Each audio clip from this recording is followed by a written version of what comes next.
Welcome to the No BS podcast, an unfiltered look into the global hospitality and short-term rental industry with a focus on founder stories, current events, and culture. I'm Mateo Bradford Vasquez. And I'm John Stokinger. And this is our podcast. We bring the right people to the table at the right time, giving you an inside take on the hospitality industry like no other podcast can. We appreciate your support. So let's make this official. Make sure to like, follow, and leave a review for the No BS Pod on your favorite podcast listening platforms. And don't forget to check out our YouTube channel as well. While you're there, please like, listen, and subscribe. And oh yeah, make sure to hit the notification button to stay up to date on all of the exciting things that No BS Productions has coming up. How are you? Brother, fantastic. How are you? I'm good. I'm healthy. Our family is on the other side of this. I think there's still all six of us. This is a global thing. Everyone I know is sick everywhere. Europe, sick with the flu. Here in the States, sick with the flu. Like, it was the flu. It's crazy. Yeah. But feeling better. Wood, man. That's good. We have a great show today. We want to go ahead and introduce a good friend of the show, a good friend of ours, Catherine Radcliffe. Thanks so much for joining us today. Yeah. Looking forward to this. Appreciate it.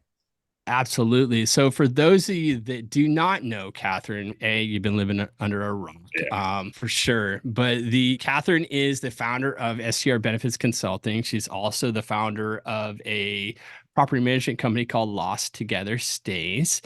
And she is proudly Canadian. Do you have dual citizenship? I'm not sure. I do. Okay, yep, awesome. So dual citizenship, proudly Canadian. And she is pioneering this CanStays Rental Alliance Conference up in Banff in April, in 2 months. Mm-hmm. That is just fantastic. And we're going to learn about that show and learn about the importance of that show. And the No BS podcast is very proud to participate and be a part of it. Talk to us about this then. So tell us about why. Give us a little brief backstory of why this is important to you and why now. Sure. I'm originally from Canada. I grew up in Ottawa, the capital of Canada. And so I was very familiar with some of the fractionalization that takes place throughout the country with all the different provinces, different topics, different issues. People would routinely come to Ottawa to protest and air their grievances. And so I lived in that type of environment. And then I moved here to Florida, which is every parent's dream for their child, to just pack up and move with a futon and a dog one day and change countries. But I moved here, but never really lost touch because I have family there and it's a common icebreaker everywhere I go is that I'm from Canada. And I feel this impassionate need to share the geography lesson that Ottawa is the capital of the country, not Toronto, because that's often misunderstood. In my 25-year career of various things, I was always dealing with Canada in some capacity. And Canada is very unique in everything that they do. Across the different provinces, it's very different. There's not a tremendous sense of sameness from the way business practices operate province to province. And I think Americans feel like we understand Canada because it's right there just to the north, but it is very different. Yeah. And as I was running into individuals from Canada at American conferences, it just didn't really make a lot of sense to me because the content at American conferences is very much geared towards Americans. And Canada being as unique as it is in terms of everything from investment strategies around how you can get a mortgage, the mortgage terms not being fixed, those types of things, the marketing requirements, Canadian content regulations, French language laws that go throughout the entire country, healthcare access, all of those things were never addressed at an American conference. And I think it's fair to say that even the American conference organizers didn't realize that those were topics that would or should be considered. And so I looked at the opportunity to say, I think we can bring some of these conversations together. And at the time that I was making that decision, Canada was going through extreme vacation rental regulations, particularly in British Columbia. There have been regulations across every province to certain degrees. Federally, they were proposing budgetary changes to the way some of the tax responsibilities would be, and there's no voice for any of those issues and no real forum for anybody to get together and say, how do we navigate this? What have you done in your province that worked, that could work for us? And so my idea was to bring everybody together and say, let's make this a Canadian focused conference, not just a vacation rental conference that happens to be in Canada, but Right. one that is specifically geared towards the Canadian issues. Which is, again, when you think about it, I think we do think there are common threads, and I'm sure that there are, but the sheer size of it'd be the same thing. Turn the mirror around and point to the US, right? Look at each state, look at each county, look at each city, right? There's so many differences. And I think that we take for granted because while Canada's land massive, but it's dispersed, right? But think about that. Every unique. BC is not Toronto, is not Newfoundland, is not Calgary for Stampede and all of the different things and cultural events that happen up there. It's how does that change? And I guess a question for you too is, I feel like the pandemic also made it worse, just because even so close, everyone was so locked away, right? And everyone isolated. I remember talking to friends in Canada and they were just stuck. Whereas we could move, we could do other things, and things were happening in the US. I noticed the disconnect there, and it seemed to get a little bit wider since then because everyone seems so regional and locally focused. How did that affect the business in Canada from your perspective? Yeah, I think it really galvanized some positions that were probably held beforehand because people were very polarized on the issue. Not that they weren't in the US, but I think in Canada, you have some fundamental issues that existed prior to the pandemic, particularly around issues like healthcare. It is a strained system. There was not the ability to have an influx of COVID patients. And so those things became highly acute. And I think the separation then became very strong between should you be traveling into a cottage community just because you could, and were you bringing in potential COVID into a small area that didn't have a hospital or didn't have the healthcare access. And I think that's, again, the healthcare access is one of the most critical things for people to understand. I always, when I'm trying to, in a humorous way, educate people about Canada, I'm from the 70s. So there's a great movie that I think does a good job of sharing some of these differences, and it's called Canadian Bacon. It's an old movie, Great John movie. Candy, Dan Aykroyd. It's a fantastic You're talking to movie. the same generation here. I don't know which generations are listening, but yeah, it's a great movie. And the funny parts of that are what's really true. And so there's a line in the movie about 90% of Canada's population has aligned itself on the US border. And that's true, but the other 10% are fairly dispersed. And healthcare being the way it is in Canada, which is provincially and to a degree federally regulated, the access isn't as plentiful. So the provinces offer travel reimbursements or subsidies for those that have to travel to a hospital, because it's not uncommon to have to either leave your province or drive 8 to 10 hours to get to a hospital. So conceptually for us as Americans, where in a 3-mile radius, you might have 4 hospitals, it's very difficult to understand what that looks like for somebody that has to take a loved one to a hospital 10 hours away. And then all of the fallout, if you have other children, if you're working, what does that look like? So people's positions during COVID, particularly in some of the smaller areas, were very galvanized into do not come into our area because we don't have the ability to deal with a COVID outbreak. That makes sense. That's the contrast is crazy. I have 4 urgent cares within probably a 2-mile radius of my house. It's you don't think about that, and not saying that's ideal, but it's there and it's accessible.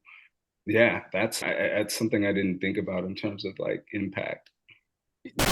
Hey, John, let's talk about one of the most frustrating challenges of hosting: cleaning. Seriously, hosting is hard enough. Why does cleaning have to be such a pain? STR cleaning is not the same as residential, and you need someone who knows the difference. Plus, cleaners have access to your property. You need to find people who are qualified and trustworthy. Add to that, you need cleaners who don't need to be micromanaged. Who has time to text schedules back and forth and try to confirm days or time, especially when bookings change. And then, dealing with invoices, payments, and tax reporting? Turno has solved all of these challenges with its cleaning management software. Turno's Cleaner Marketplace has over 55,000 vetted short-term rental cleaners, and they make finding a local cleaner super easy. You just enter some property and cleaning details, and cleaners start bidding. You can see things like competitive cleaner prices, business credentials, and reviews before you agree to work together. Plus, Marketplace cleaners are paid automatically once the job is completed. No more manual payment hassles. When you sync Turno to your listing calendars, every turnover gets auto-scheduled as bookings come in. And if anything changes, your cleaner is notified immediately. Plus, cleaners can see if it's a same-day turnover, so they know right away that time is critical.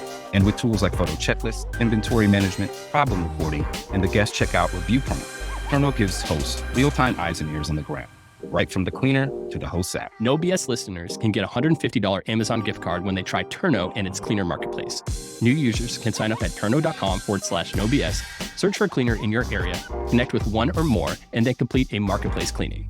Once you see how easy and simple cleaning management can be, you'll love how much time and money you save, not to mention no more cleaning headaches. To learn more, go to turno.com/nobs and get started today. What I've found so interesting since talking to you about just how much I didn't know about Canada, and I still don't know shit. And I'm learning so much every day talking to you and learning about this. And I think that's what is intriguing to me about this conference is I get to learn about a whole different, I don't want to say a whole different way of life, but there's definitely some differences.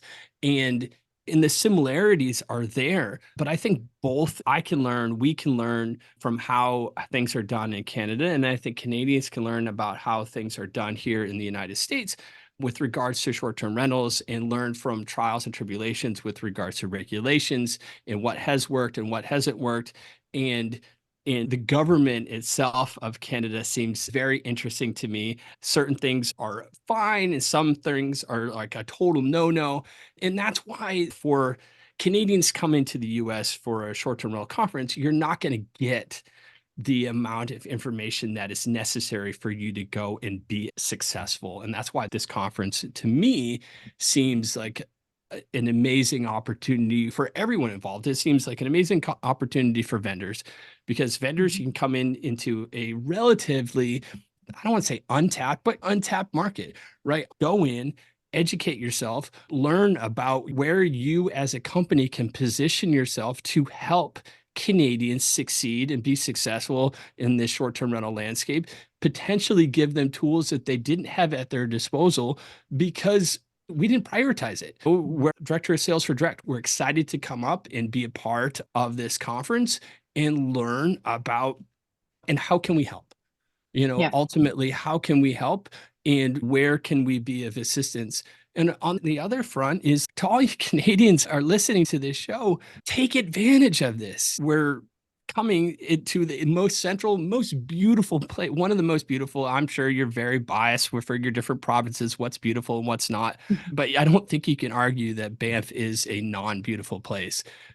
Go to Banff, put on your I want to learn hat, suck it all in. Like you're going to be around people that are passionate about the same things you are, whether you're from Nova Scotia or you're from BC, you're going to go ahead and you're going to learn.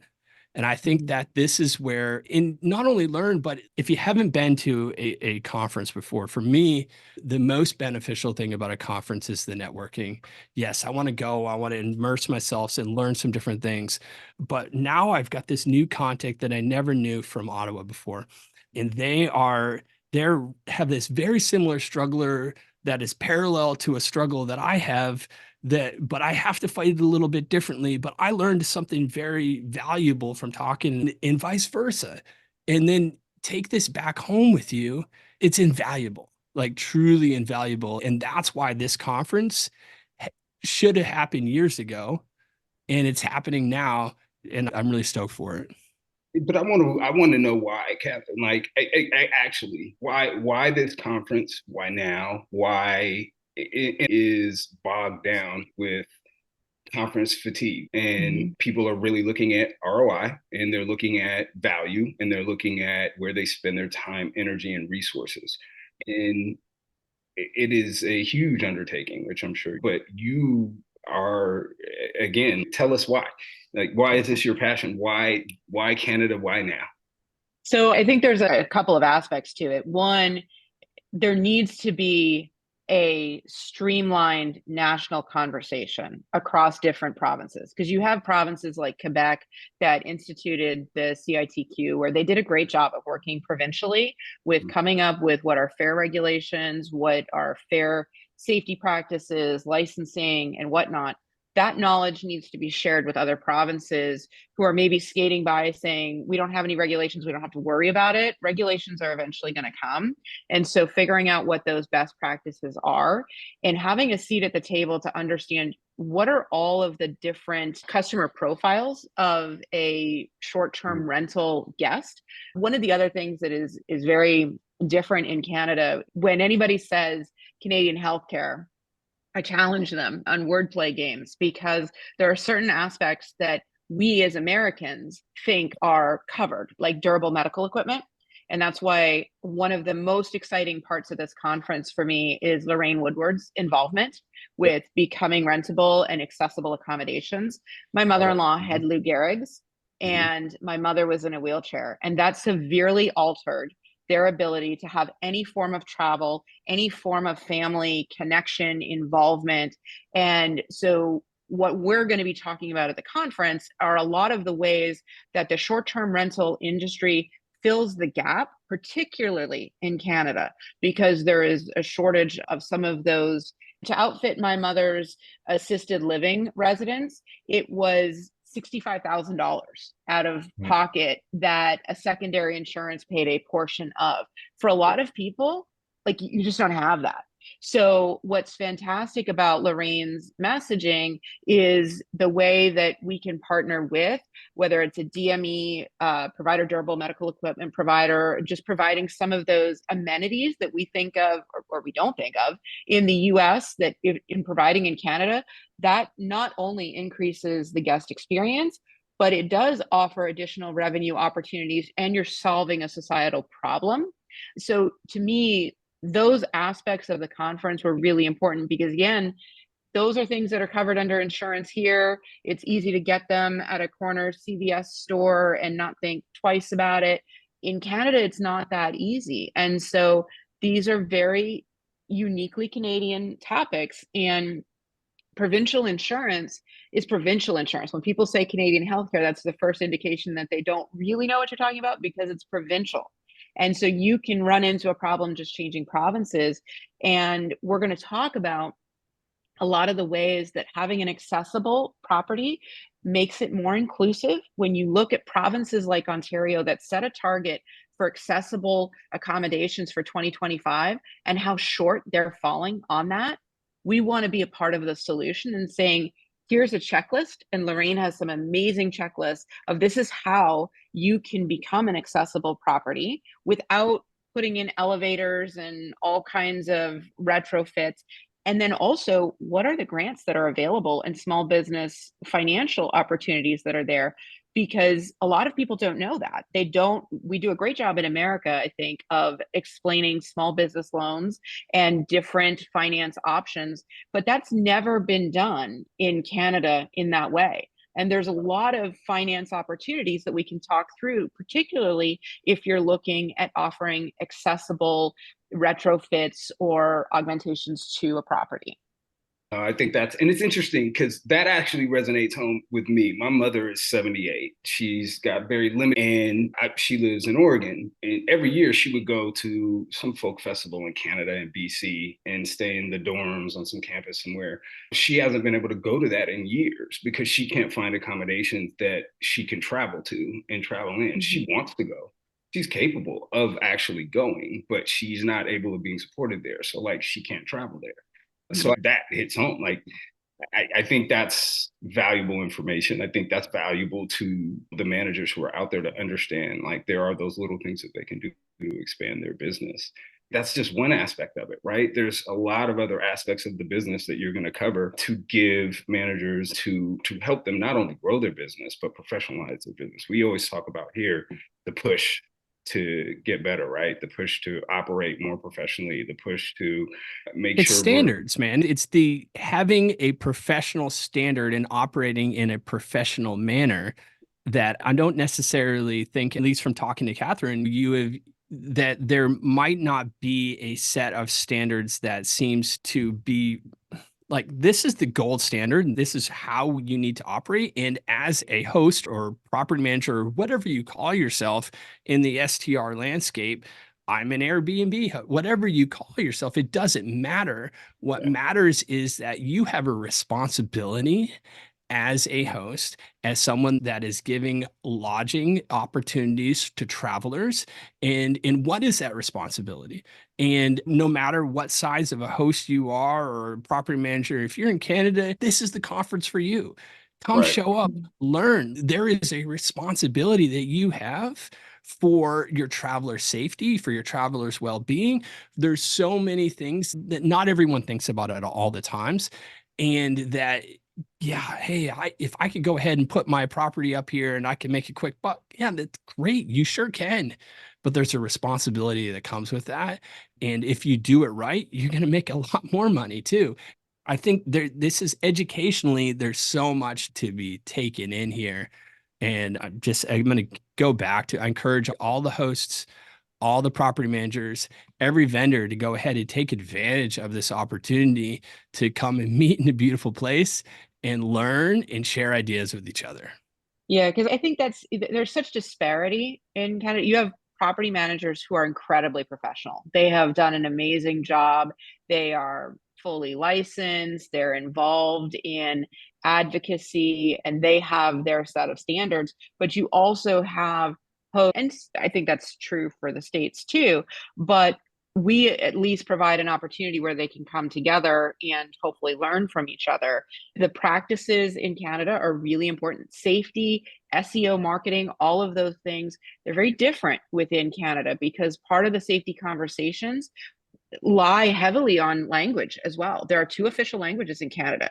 And so there are places that are Anglophone communities that as a short-term rental host, you may be skating some of the regulations in not providing your safety information in both official languages in French. Right. And if there's somebody that has a healthcare crisis or any type of emergency and they can't read the information you've provided, that's a problem, right? Now, there are areas of the country where it could be completely the opposite. In Quebec, where they've provided it only in French because that's the dominant language in Quebec, and you have an English traveler. And what are the best practices there? And I think those are some of the opportunities that we can talk through in saying what are those best practices and set them on a little bit more of a national perspective. And here we have VRMA, we have a lot of different associations, Rent Responsibly, that kind of come together and help people understand how to be advocates. And that education doesn't translate into Canada because the Canadian political landscape is very different than the US. And so we really need folks to learn how to become advocates in Canada. And you can't learn that in an American conference or a European conference or anything else because Canada is very specific in advocacy. So smart. Talk to us about who do you have scheduled so far to speak? Real quick, I just want to looking at you can go to CanStaysRentalAlliance.com to learn more about this show. Current sponsors right now, OwnerRez, IC&D, Turno, Red Sky, StayFi, Direct, No BS Podcast. We're all part of this. There's a decent amount more. We got some great speakers coming. What can you tell us so far about that? So we're gonna dive into a number of topics from safety. Justin Ford will be running his safety boot camp. He's been very active in Quebec, particularly in the Montreal area. We have John Ann coming in from Tech Tape to talk about some of the revenue management strategies. We have Steve Trover coming in to talk about some of the employment practices, but we have a lot of really great Canadian speakers, which I am super excited about. So we have have Heather Bayer, of course, will be there and will be Nice. speaking. She's been a voice in the industry for a long time and helped form the Ontario Cottage Rental Management Association. We have a great HR speaker too, Sherry Angle, who's going to talk about some of the employment regulations province to province that are important to keep in mind as you are hiring people across, whether they're VAs or cleaners and what have you. And then we have some Quebec specific speakers, which I'm really excited to have a French track. That is one of the most unique things about this conference, is that we are going to have folks come in from Quebec and present on some of the revenue management strategies in French, AI, all of those types of tracks that people are interested in digitizing as well. So Francois from Enzo Connect will be there to speak on that. And he did clarify with me that his French is from France, not Quebec, so it'll be slightly different. But we have Philip Pritchard that's going to come in from Chalet Huguet, and he's going to talk about a lot of the efforts that he made with the CITQ. And then his wife, Carrie Gibbons, is also going to speak on she's actually American and moved into Quebec, into the townships, and how she navigated a lot of those local issues. And then John from Papa's Getaways, he's going to speak about the finance portion, the mortgaging piece, and he's also the first IPRAC certified property manager in Canada. So he's going to talk about the value of becoming IPRAC certified. So he'll do that in both English and French. Oh, wow. Awesome. And Conrad. Conrad O'Connell. Conrad O'Connell is coming in, and he is going to be speaking on a lot of the SEO marketing subjects. As we have a full docket of speakers, we also have a lot of legislative folks coming in as well. So we have some panels coming in with the Tourism Alberta and a number of other federal politicians coming in to talk about some of the public safety and economic issues that the country is facing as well, and just the landscape for the next few years. What do compression events look like in Canada? Taylor Swift announced that she is going to Canada. So what do you do around those types of things? So Canada will get their turn at the Taylor Swift compression challenges. Actually, I love that though. The fact that you have every aspect covered and you have people from every aspect of life, right? We don't see senators and governors and council people at VRMA and things like that. Like, I think that's robust and can't be overlooked. That's why that's where they should be, right? They should be where John said the standards are being set, the conversations are being had, and you can see the professionals who are investing time and energy into their businesses and want to do things the right way and understand the value that brings to their business, to their industry, and to the country as a whole. Because as you said, you want to bring this across the board. Well, aligning under this structure and under these common practices and under this, the ability to be good neighbors, do all of these things, follow a responsibly model to build communities, have communities be empowered. Like, that's what they need to see. Those are the conversations that need to be had. Those are the discussions. We should be the ones in partnership having these dialogues with those who set policy, because that's how you get policy that makes sense. That's how you get well-thought policy that's not going to cripple business, but is also going to respect communities and build good neighbors and good neighbor policies. See for that. I don't want to overestimate or over-gloss over that part. That's huge. How do those that want to attend? Like, do we have an early bird special? What's the story? Where do you get your tickets? Yeah, so directly on the website, there is an early bird special for $6.95, and if you're bringing your plus one, that's a $150 add-on, so it's not a full registration. If you are in that boat and you want to bring your plus one, we're staying at the amazing Banff Springs Hotel, which is an iconic Fairmont property. It's couldn't have a better backdrop to it. So yeah, you can go directly on the website, purchase your ticket, and guarantee your spot there. And we're really excited to be able to have this networking opportunity. To Mateo's point, this is groundbreaking to have elected officials come in and actually sit at the table and say, how do we do this so that it makes sense? What I've tried to do is really craft, because it's fair to say that everybody has their own agenda. But unless we sit down together and say, what is the common ground? What can we all agree on?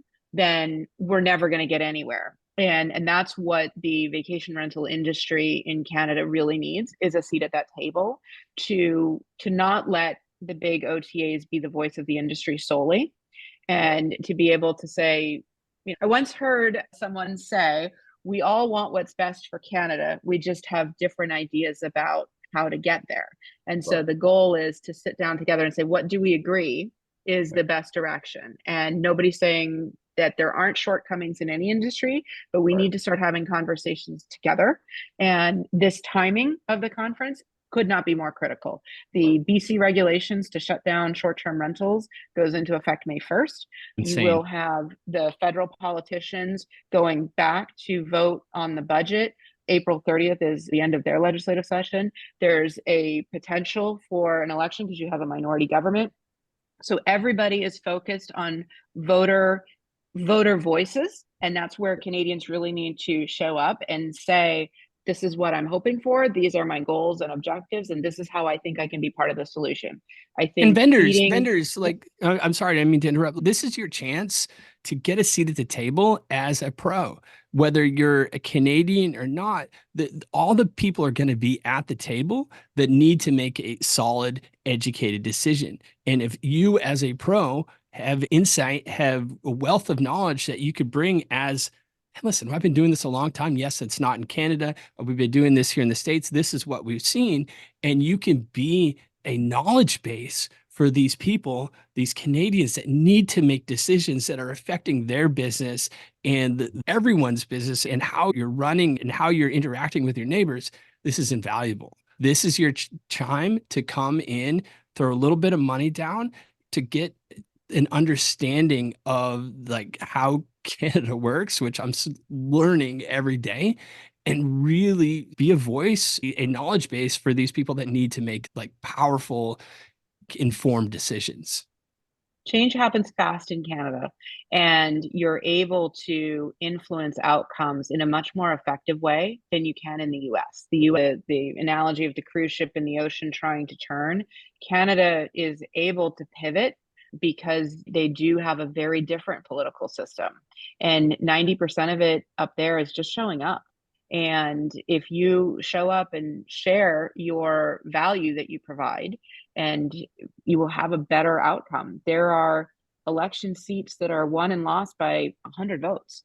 That's very simple to pull together a group of allies together and come to the table and have a conversation, and understanding always that the profitability, Canada's focus is not as much how much money can I make, the concept of like excess wealth. It's a very socialistic approach of helping my neighbor, helping the person beside me. And so that should always be the forefront of the conversation. Yes, we all need to make money and we need to be successful. We want to be successful, but not at the expense of our neighbor. And that's the message that we're hoping to be able to bring to those elected officials, that we're here in partnership. We're not against you. We're here in partnership, and we want to be part of the solution. So attendees, so sponsors, go to CanStaysRentalAlliance.com. There's a tab for sponsors to go ahead and log in there. If you have any questions, reach out to Catherine, reach out to Mateo or myself. We're happy to point you in the right direction. There's also some creative ways for you as a sponsor to say, you're like, oh man, my budget's shot this year, but this sounds amazing. I want to be a part of it. Reach out to myself, reach out to Mateo, reach out to Catherine. We can help you. You know, what's the most important is that we get seats at the table.